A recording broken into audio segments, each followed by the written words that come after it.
عطا ہی عطا میں خطا ہی خطا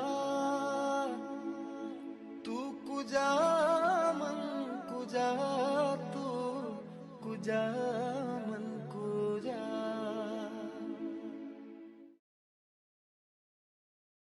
بسم اللہ الرحمن الرحیم.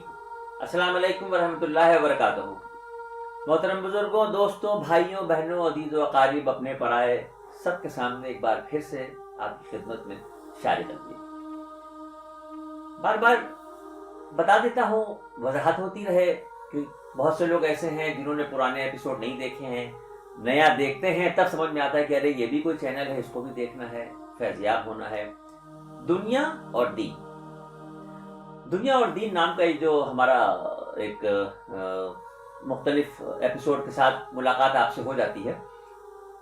نام اس لیے رکھا دنیا اور دین کہ دنیا میں ہم آئے ہیں، آنے کے بعد ہمیں دین پہ چلنے کا موقع مل رہا ہے. ظاہر سی بات ہے کہ جو انسان کی روح ابھی آئی نہیں ہے جسم میں، اور وہ دنیا میں آئی ہی نہیں ہے، تو ظاہر سی بات ہے اسے دین کا کیا پتا. دنیا میں ہم آئے ہیں، دنیا کی چکا چوند دیکھ رہے ہیں، دنیا کی رونق دیکھ رہے ہیں، اتار چڑھاؤ دیکھ رہے ہیں، شیطان کے بہکاوے میں آ کے بہت ساری برائیاں دیکھ رہے ہیں، اور ان میں سے اچھائیوں کو ڈھونڈ کے نکال کے نیک راستوں پہ چلتے ہوئے نیک عمل کرنے کے معاملات کو ہی تو دین کہا جاتا ہے. اس وقت یوں سمجھیے کہ حالات کہہ لیجئے یا جو بھی وجہ ہو، لیکن ایک معاشرے میں ایک ماحول دیکھنے کو مل رہا ہے کہ لوگوں کے مزاج اتنے خراب ہو گئے ہیں، چڑچڑاپن اتنا زیادہ بڑھ گیا ہے. حالات کے تحت ہو سکتا ہے، وقت کی مار ہو سکتی ہے، پریشانیاں ہو سکتی ہیں. بہت سے لوگ ایسے ہیں جو اپنا درد کہہ لیتے ہیں، بہت سے نہیں کہہ پاتے ہیں. کسی نے بڑی پیاری بات کہی تھی کہ اگر آنکھ میں آنسو آئے تو خود پوچھ لو، لوگ پوچھنے آئیں گے تو پھر سودا کریں گے. تو بہت سے لوگ ایسے ہیں کہ جو اپنے غم کو چھپا لیتے ہیں، لیکن کچھ لوگوں کے اندر یہ چیزیں آ رہی ہیں کہ وہ ماحول کے تحت، اپنے مزاج کے تحت ذرا سی بات پہ جھگڑا کرنا شروع کر دیا. چھوٹی چھوٹی سی باتوں پہ لوگ آپس میں لڑ رہے ہیں. خاندان کے معاملات ہیں، گھر کے معاملات ہیں، دفتر کے معاملات ہیں، محلے پڑوس کے معاملات ہیں. ذرا سا آپ کبھی اندازہ کر کے دیکھیے کہ آپ نے مثال کے طور پہ لال بتی ہوئی، چوراہے پہ ریڈ لائٹ ہوئی، آپ نے کار روکی اور پیچھے سے جو کار آئی اس نے بھی روکی. ایک سود کے برابر بھی اگر ہلکا سا سود کے برابر، یعنی جس کا نشان تک نہ ہوگی ہاں یہ گاڑی آپس میں ٹچ ہوئی ہوگی، تب بھی آگے والے اتر کے پیچھے والے سے جھگڑے کے لیے آستینیں چڑھا لیتے ہیں. ماحول تو دیکھو، پیچھے والے سے تمہاری کوئی دشمنی اگر ہو، کوئی معاملات ہو، گزرے وقت کی کوئی بات ہو، اتفاق ہو سکتا ہے.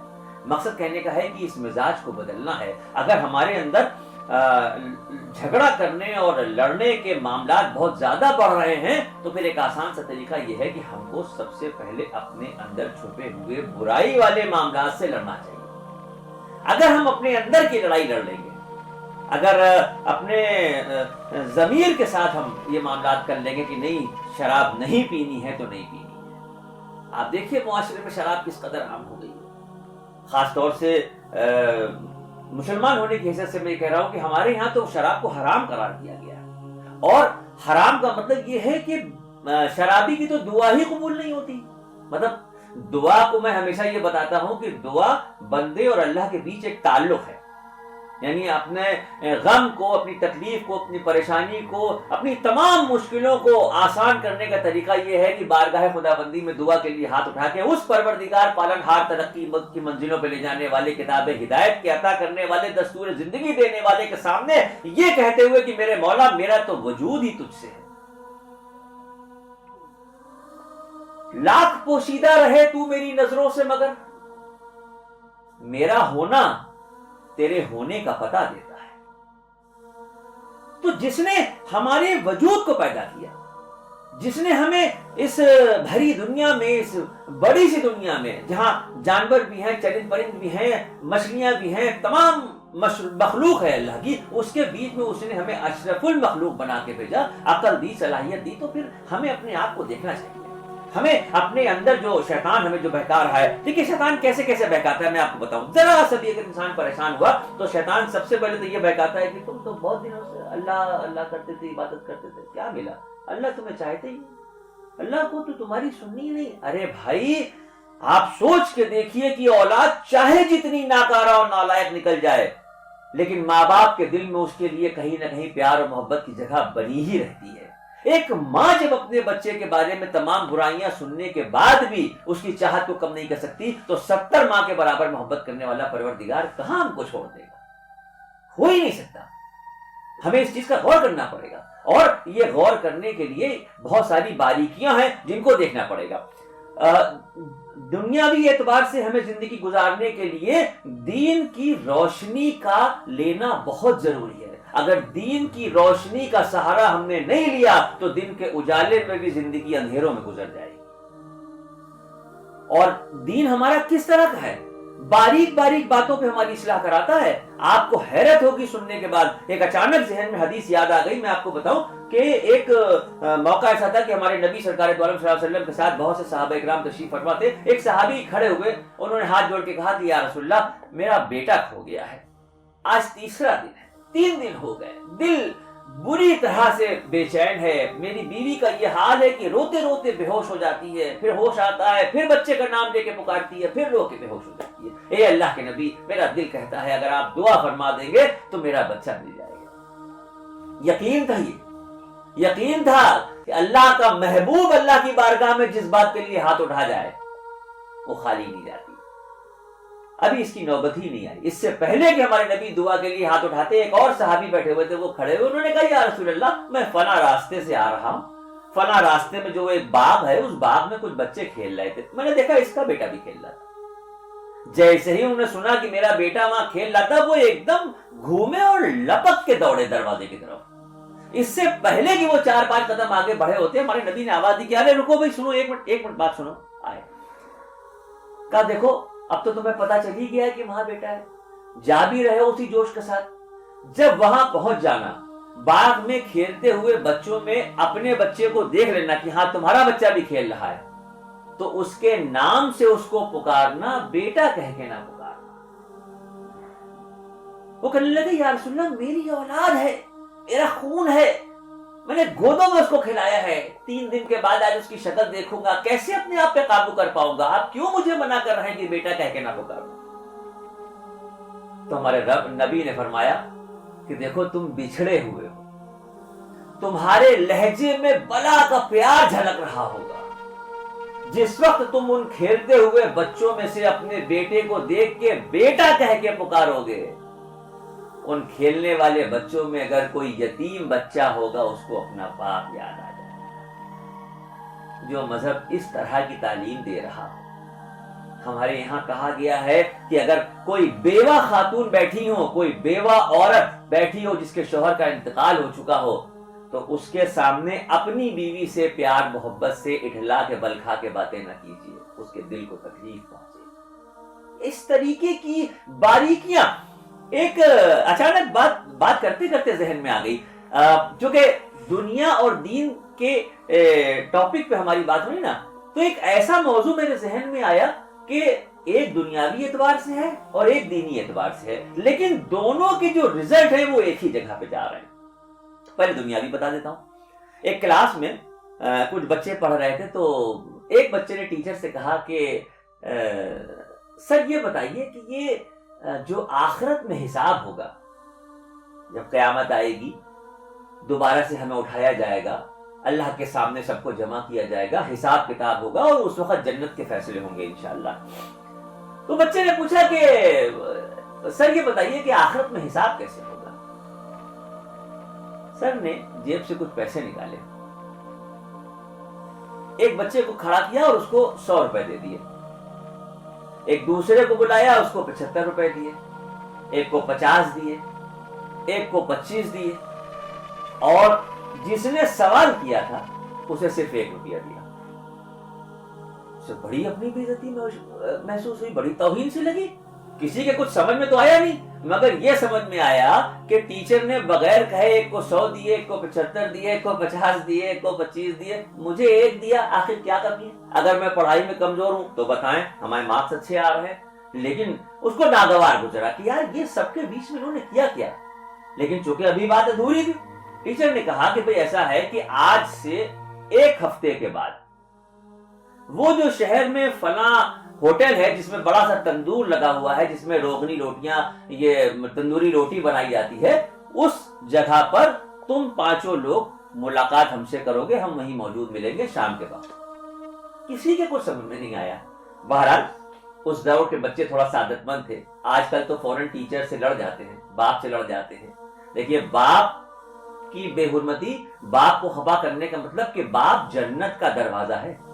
باپ کسی کا اگر خفا ہے تو سمجھ لو کہ اللہ اس سے خفا ہے۔ اور ٹیچر اور فادر، یہ دونوں میں فرق نہیں کیا جا سکتا۔ ایک مرتبہ سکندر سے کسی نے پوچھا تھا کہ یہ بتاؤ کہ تمہاری نظر میں باپ اور استاد میں سے بڑا کون ہے؟ تو اس نے کہا میرے لیے یہ جواب دینا ممکن نہیں ہے، کیونکہ باپ دنیا میں لانے والا ہے اور استاد دنیا دکھانے والا ہے، میرے لیے دونوں برابر ہیں، لہذا ٹیچر کی عزت کیجیے۔ اس وقت کے بچوں میں یہ ادب تھا کہ انہوں نے کوئی سوال نہیں کیا اور سب چل دیے۔ 7 دن کے بعد جس جگہ پر ملاقات طے ہوئی تھی، سب وہاں ملاقات ہوئی، تو جس لڑکے کو 100 روپے دیے تھے اس سے کہا اچھا آپ کبھی غور کیجیے گا، جو تندور ہوتا ہے وہ ایسے اس کا منہ کھلا ہوا ہوتا ہے، اندر آگ جل رہی ہوتی ہے، زبردست ہوتی ہے، اور روٹی پکانے والا ایسے ہاتھ ڈالتا ہے اندر، ایسے کر کے تندور میں لگاتا ہے، لیکن اس کے اوپر کا جو حصہ ہوتا ہے وہ بھی کافی گرم ہو چکا ہے۔ ٹیچر نے جس کو 100 روپے دیے تھے کہا کہ چپل اتار کے اس کے اوپر کھڑے ہو اور یہ بتاؤ کہ جو تمہیں 100 روپے دیے تھے اس کا تم نے کیا کیا۔ کسی کی کچھ سمجھ ہی میں نہیں آ رہا تھا، مگر بہرحال استاد نے کہا تھا، ٹیچر نے کہا تھا، وہ چپل اتار کے اس پہ کھڑا ہوا اور پاؤں رکھتے ہی بالکل بے چینی، کبھی یوں ایڑی پہ آئے کبھی پنجے پہ آئے، اور 25 روپے کا گڑ خریدا تھا اور 15 روپے کی ہم نے وہ کلفی کھا لی تھی اور ایک رسگلہ بھی لیا تھا اور نمک پارے بھی لیے تھے، اور جلدی جلدی اس نے حساب دیا اور بالکل پیر بوکھلا گیا اور کسی طریقے سے نیچے اترا۔ جس کو 75 دیے تھے اس کو بلایا، وہ کھڑا ہوا، اس نے پہلے والے کا حال دیکھ ہی لیا تھا، تپش کا اندازہ کر لیا تھا، وہ جلدی جلدی کسی طریقے سے پاؤں کو بدلتا ہوا اس نے بھی اپنا حساب دیا۔ 50 والے نے اپنا حساب دیا، 25 والے نے اپنا حساب دیا۔ اب جن کو 1 روپیہ ملا تھا، جنہوں نے سوال پوچھا تھا، وہ اس کے اوپر کھڑے ہوئے اور انہوں نے جیسے ہی پاؤں رکھا کہنے لگے 1 روپے کی ٹافی لی تھی، اور کھٹ سے نیچے اتر گئے۔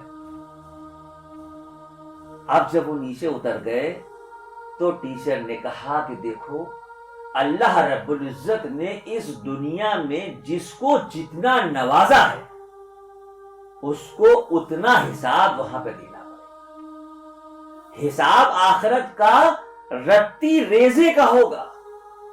کسی کو آپ تکلیف پہنچا رہے ہیں، دل دکھا رہے ہیں، تو اس کا یہ مطلب نہیں ہے کہ روزمرہ کے معاملات میں یہ بات چل گئی۔ باریک باریک چیزوں کا آپ کو حساب دینا پڑے گا۔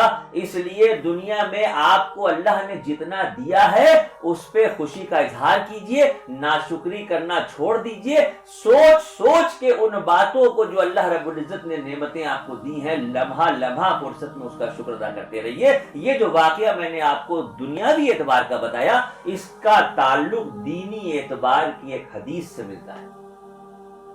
ہمارے نبی سرکار دو عالم صلی اللہ علیہ وسلم کی خدمت اقدس میں کچھ صحابہ اکرام تشریف فرما تھے، تو کسی صحابی نے پوچھا کہ یا رسول اللہ آخرت کے میدان میں، حشر کے میدان میں کیا معاملہ ہوگا، ہم لوگ کیسے جنت میں جائیں گے، کیا رہے گا معاملہ، کیا سلسلہ ہوگا؟ تو آپ نے مسکرا کے اشارہ کیا، کہا بھائی دیکھو سب سے پہلے تو یہ جنت میں جائیں گے، پھر یہ جائیں گے، پھر اس کے بعد یہ جائیں گے، پھر وہ جو بیٹھے وہ جائیں گے، پھر وہ جائیں گے، پھر تمہارا نمبر ہے، ایسے کر کے آپ صلی اللہ علیہ وسلم نے اشارہ کر کے بتایا۔ تو جن کا سب سے آخر میں اشارہ ہوا جن کی طرف، وہ آنکھوں سے چھل چھلا کے رو دیے، کہا یا رسول اللہ کیا کمی رہی ہماری؟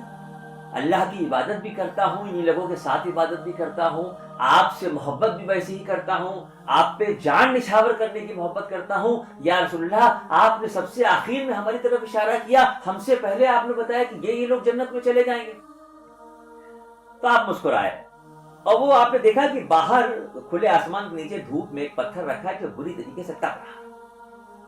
تو جنہوں نے ہلکا سا یہ خیال ظاہر کیا تھا کہ یا رسول اللہ ہم سب سے آخر میں کیوں، آپ نے ان سے فرمایا کہ ایسا کرو کہ چپل اتارو اور اس پتھر پہ ذرا کھڑے ہو۔ تو وہ چپل اتار کے جیسے ہی پتھر پہ کھڑے ہوئے، پاؤں رکھا ہی تھا کہ ایسا لگتا تھا کہ جیسے چھالے پڑ جائیں گے، آبلے پڑ جائیں گے، لمحے بھی نہیں گزرے ہوں گے، سیکنڈ سے بھی کم کا وقت ہوگا کہ وہ کھڑے تو ہوئے مگر فوراً اچھل کے نیچے آ گئے۔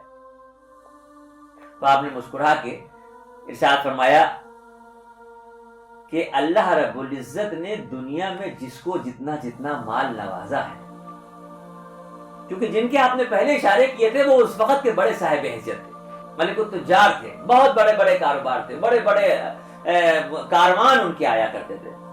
ایسا نہیں ہے کہ وہ برے لوگ تھے، لیکن آپ نے فرمایا کہ جس کو اللہ رب العزت نے اس دنیا میں جتنا نوازا ہے وہ اس طرح سے آخرت میں حساب دے گا. اور آخرت کے حساب کا مطلب کہ جو سر پہ سورج ہوگا، تپش ہوگی، پیاس کی شدت ہوگی، بدحواسی کا عالم ہوگا، اپنے اپنے نہ ہوں گے، پرائے پرائے نہ ہوں گے، کوئی کسی کو پہچان نہیں رہا ہوگا، ایک ایک نیکی لوگ اپنی سنبھال کے بچا رہے ہوں گے کسی طرح جنت کے فیصلے ہو جائیں. تو آپ نے فرمایا کہ چونکہ تمہیں دنیاوی اعتبار سے اللہ نے سب سے کم دیا ہے، لہذا تمہارے پاس جواب دینے کے لیے اتنے ہی. اچھا، مجھے یہ تو حدیث تھی، مجھے اس کا اشارہ یوں ملتا ہے کہ آپ غور کر کے دیکھیے تو آپ نے کبھی بھی نہیں سنا ہوگا کہ وہ جو چوراہے پہ کونے پہ چھوٹا سا چبوترے کا ایک چائے کا ہوٹل ہوتا ہے، آپ نے کبھی دیکھا اس کے یہاں انکم ٹیکس والے آئے ہو ریٹ ڈالنے کے لیے؟ نہیں دیکھا ہوگا. آپ نے کبھی دیکھا کہ جو آدمی سائیکل کے پنچر بنا رہا ہے اس کو کبھی جی ایس ٹی والوں نے آگے کہا ہو کہ تم نے 3 سال کا ریٹرن نہیں بھرا اپنا؟ نہیں. شہر کا سب سے بڑا آدمی چاہے جتنا صاف ہو لیکن کہیں نہ کہیں انکم ٹیکس ہوا یا جی ایس ٹی ہوا یا کوئی بھی ایسا محکمہ ہوا، وہ ضرور ان کے کاغذات چیک کرتے ہیں کہ آپ ایمانداری سے کر رہے ہیں کہ نہیں کر رہے ہیں، آپ چاہے جتنے ایماندار. یہ ہماری زندگی کا عجب سا فلسفہ ہے. ہمیں سوائے اس کے کہ ہر چیز میں روتے رہیں، اس سے نکل کے باہر آنا ہے. غم میں خوشی کو ڈھونڈیے، پھر دیکھیے کیسے ہوتا ہے. اور اس کا آسان سا طریقہ یہ ہے کہ لوگوں کی دعائیں لیتے رہیے، ایسے کام کرتے رہیے. آپ جو عبادتیں کرتے ہیں، نمازیں، روزے، زکوٰۃ، جو بھی ہم کر رہے ہیں یہ ہم اپنے لیے کر رہے ہیں، اپنے لیے اس کا جواب ہوگا. لیکن جب ہم دوسروں کی مدد کرتے ہیں، جب ہم دوسروں کے ساتھ حسن سلوک کرتے ہیں، تو مجھے لگتا ہے کہ 2 فائدے ہوتے ہیں. ایک تو اگر ہم نے کسی کے ساتھ اچھا سلوک کیا، کسی کی مدد کی، کسی کو صدقے خیرات سے کچھ مدد کر دی، کسی کی جسمانی طور پہ مدد کر دی، کسی کو ڈاکٹر کے یہاں لے جا کے دکھا دیا، کسی کو روڈ پار کرا دیا، اگر ہم نے کسی کے ساتھ مدد کی تو یہ جو ہم نے اچھا سلوک کیا اس کا ثواب تو ہمیں ملا ہی ملا، لیکن جس کے ساتھ ہم نے سلوک کیا تھا اس وقت اس کے دل سے نکلی ہوئی دعا بھی عرش تک. فقیر وقت بھی تدبیر رزق کرتا ہے، دعائیں بیچ کے بچوں کا پیٹ بھرتا ہے. دیکھیے کبھی کبھی چوراہے کے اوپر آپ اچانک لال بتی پہ آپ کی کار رکی، ایک اجڑے ہوئے گلشن کا پھول جس کی عمر تو ابھی نہ کے برابر ہے لیکن حالات نے دکھا دیا کہ جیسے کوئی بوڑھا ہے، لرزتے ہوئے ہونٹوں سے جب وہ آپ کی طرف ہاتھ بڑھاتا ہے اور اتفاق سے اگر آپ نے کہیں شیشہ گاڑی کا اتار کے اس کو 50 روپے ہاتھ پہ رکھ دی ہے تو پھر اس وقت اس کے دل سے جو دعا نکل رہی ہوتی ہے، آسمان کی طرف جو نگاہیں اٹھ رہی ہوتی ہیں، عرش تک وہ آواز پہنچتی ہے، کوئی نہیں روک سکتا ان کو. دیکھنے کے بعد یہ نظارہ حیران ہو جاتا ہوں میں. مجھے شعر یاد آ جاتا ہے کہ دنگ رہ گیا میں دیکھ کر اس کا فراغ دل،